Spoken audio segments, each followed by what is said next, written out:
guys, it's Kevin with another installment of Own It, Never Falking, Seen It, and of course, since the big film coming out this week is the Equalizer 2, figured it would only make sense to review the 2014 original film, The Equalizer. And what The Equalizer is essentially about is we center on the character of Robert McCall, and he is this former, he used to be this, he used to be like a special forces agent and things like that, and he has a very mysterious past, and he has since put it behind him and basically gotten out of this very sort of violent crime life that he was once in. And one day he ends up meeting up with Chloë Moretz's character. She is a child prostitute who doesn't really have much of a life, and when he starts to realize the abuse and the terror that she is really enduring, and especially once something really tragic ends up happening with her character, he feels compelled to get back in there and put a stop and, rid the town of the crime going on and things like that, and that's really all I'm gonna say. Now, before I give my thoughts on The Equalizer, my guest star, Jackson Fulcher, is going to give his thoughts on this film. So, Jackson, take it away.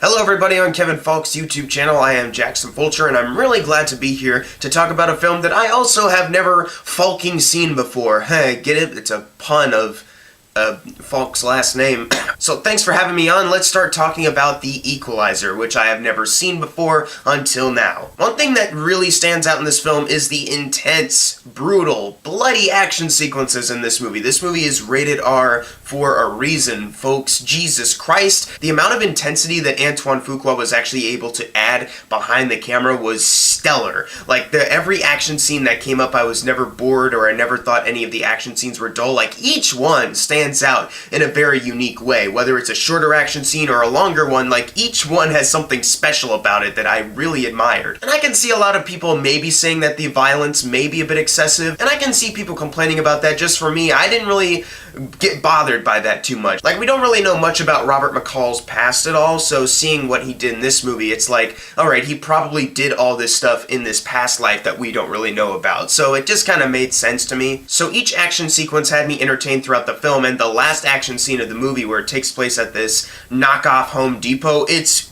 the most intense thing I think I'd ever seen. If I saw this movie in 2014, that might be one of the best action scenes of that year. And it's no surprise, because the same director directed one of the best action scenes in 2016, The Magnificent Seven. So Antoine Fuqua has a real knack for creating really memorable and intense third act action sequences. Bravo, my dude. And I know a lot of people have made the comparison that this is like a rated R Home Alone in a Home Depot, but that comparison really rings true. Like, there's even moments where the bad guys are closing in and he's still like preparing the traps, like getting ready like Kevin McAllister would. Except of course this Kevin McAllister is really dark and grim and Jesus Christ so bloody. And it really is all of these action sequences, especially the last one that I'm talking about, that really do save this film from mediocrity, because its story, it's not that great. Now, I do want to mention one thing. Another thing that elevates the story is Denzel Washington's performance. Him as Robert McCall, excellent. I think he did a very good job. He's very likable when he needs to be, and when he's acting around his friends, like, he's such a charming,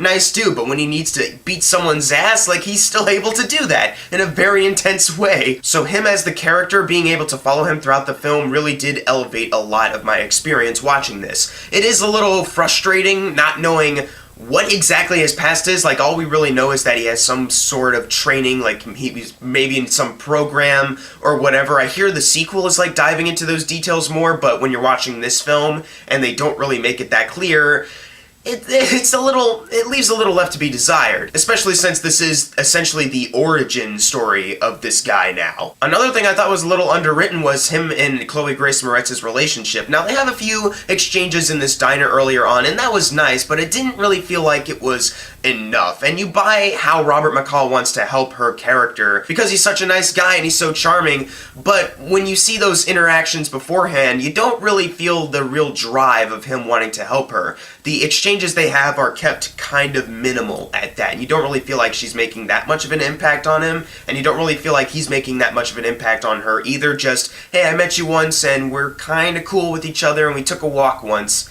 and that's kind of it. And also, I feel like once Chloë Moretz enters this coma that she goes into, and she's taken out for like the majority of the film after that. I feel like Denzel should have like hung around like her parents, maybe like get to know her more through them or something like that, build up more of that drive to get revenge for her. That part of just him getting back into the old swing of things of beating up these Russian guys, that part just felt a little underwritten. However, once the main bad guy's story starts to kick in, his name is Teddy, the actor looks incredibly like a discount Kevin Spacey, which was incredibly distracting, but he's actually very intense, and he actually is kind of like the Equalizer's equal, except maybe just a little bit better, maybe not as good. But when you're watching him throughout the film, you really do feel like this guy could take on Denzel like hand to hand if he really wanted to. And there's a really great scene with Denzel and him at this restaurant, and they kind of talk for a little bit, and that was some really well written stuff, and it's actually a very great dialogue exchange sequence. My main problem with the rest of the villains though is, number one, the Russian bad guys are kind of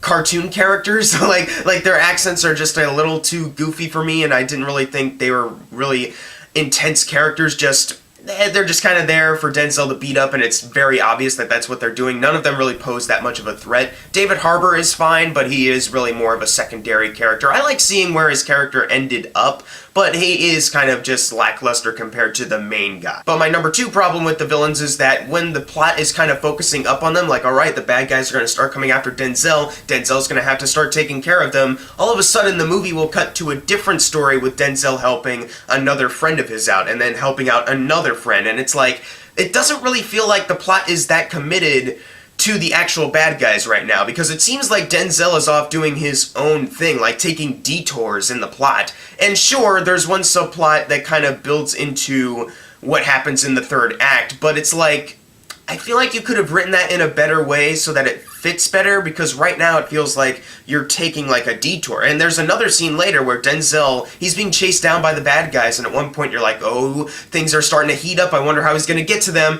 But then the movie cuts to him driving to Bill Pullman and Melissa Leo's house, and I was like, oh, I thought the bad guys were like really chasing him down and almost had him, and maybe if he stepped outside he could be in real danger, but I guess he had time to drive out of town and go to this house on the countryside or whatever, and it's really just a scene that's there for Denzel to meet up with this old friend of his so that they can give exposition about the bad guys. And I understand you probably do need a scene like that so that Denzel knows more about these people, but the way it was written into the movie and the way the execution was handled really did felt like it was forced in there at the last second. And that's kind of proven to me because after that scene, Melissa Leo and Bill Pullman aren't really seen ever again after that. I know they're coming back for the second one, but in this movie it was kind of like after that scene it was just done, kaput. So I do think there are a lot of things screenplay-wise that is really holding this film down. The story isn't anything that special. It is basically just a simple revenge thriller kind of movie, but overall what elevates it is the bad guy, Denzel Washington, and Antoine Fuqua behind the camera. So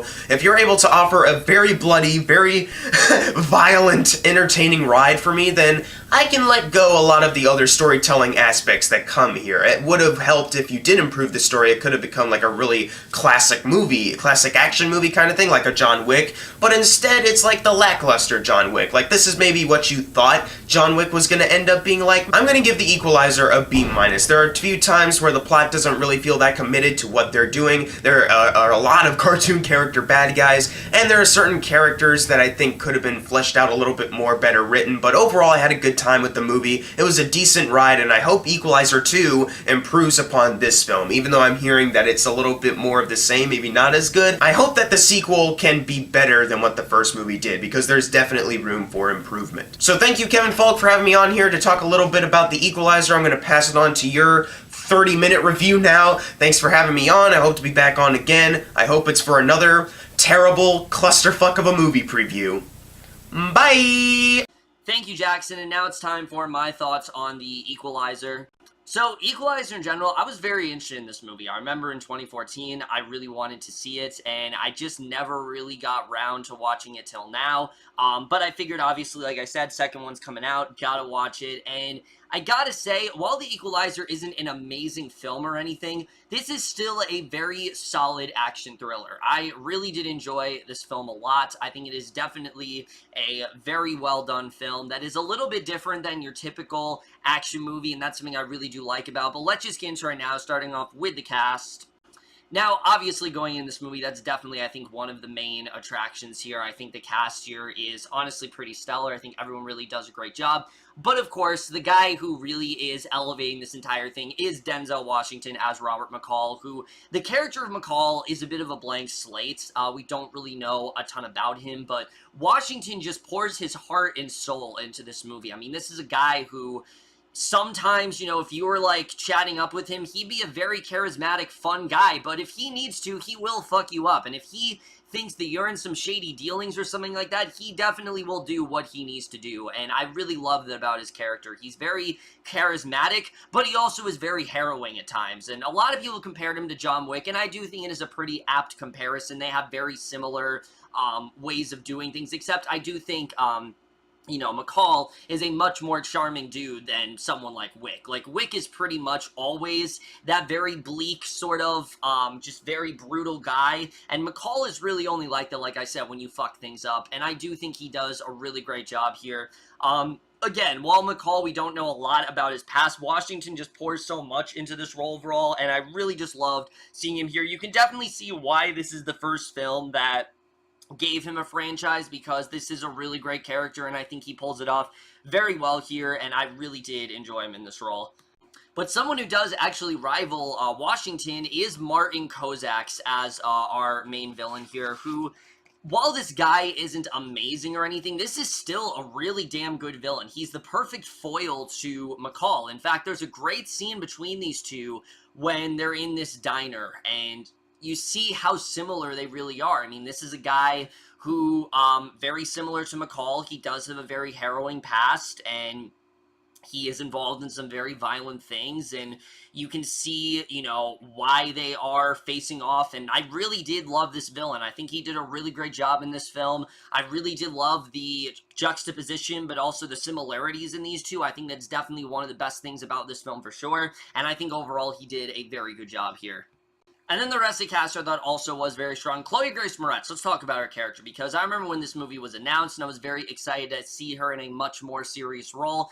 And I gotta say, what she's in here, she's really, really good. However, she really is not in this movie that much, but what she has, she does do a really great job, and I really did like her in this film.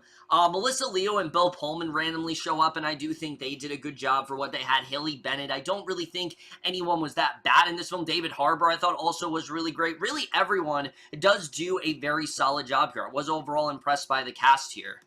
But now let's get to the directing and the writing, which, similar to Washington, I think that is another thing that really does elevate this film, because Antoine Fuqua, when you have someone like him who is such a mastercraft when it comes to really gritty action films such as this one, he really is a master in that regard, and I think he really does do a great job with really, you know, putting his style on this, and really, you know, giving this film a little bit more than it really should have. I mean, I feel like without his style, this would be just a very generic action film, but he really takes it upon himself to make this feel like something different and something original, and I really did love that. I mean, just ways that, you know, certain scenes are conveyed, you know, the tone in this movie, I think, is a very good balance of fun, but also darkness. It's never too dark, but it's also never too fun. It knows that balance between the two, and that's something I really do love about it. I think his directing is very good here, and like I said, I think he does a very good job overall.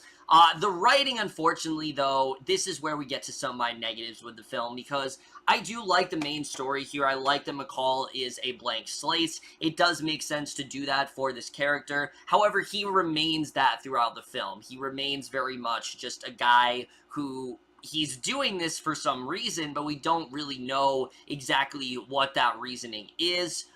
We don't really know what he really did. We know, like, a few little tidbits here and there. Like, we know that his wife died, but we don't really know why. We don't really know why he stopped doing this or anything.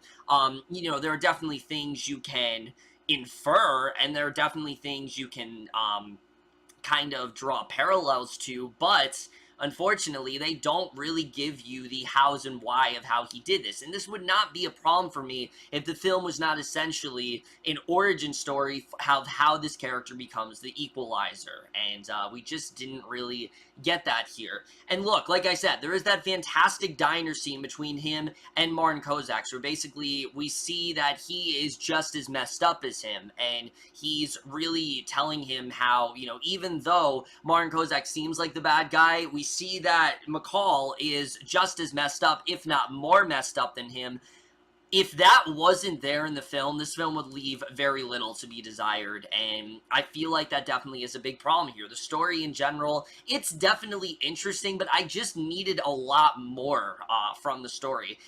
Because besides McCall and Kozak's, all the other characters here barely get anything to do. Chloë Grace Moretz, for example, I really love this character, and I mean I loved this character. I really love the way she starts out in the film. I love the relationship between her and McCall, but after a certain instant in the film, she just is gone in this movie. She's just disappeared, and it's not like she's disappeared and he's thinking about her. No, the film forgets that she exists until the ending of the movie, and you'd think that maybe he'd, like, be bonding with, like, her family or something like that, or maybe he'd start to form some sort of connection or find out more about her, but that never really happens in the film. There's never a moment where she's really talked about again, and we see the importance, of her. Like, obviously we see that he wants to help her, but why is he so intent on helping her? What's really going on there? You know, what really draws him to her character? We don't really know. So yeah, I think they could have made that a lot more interesting, and like I said, while I really enjoyed their dynamic, I just wanted a lot more from it, unfortunately.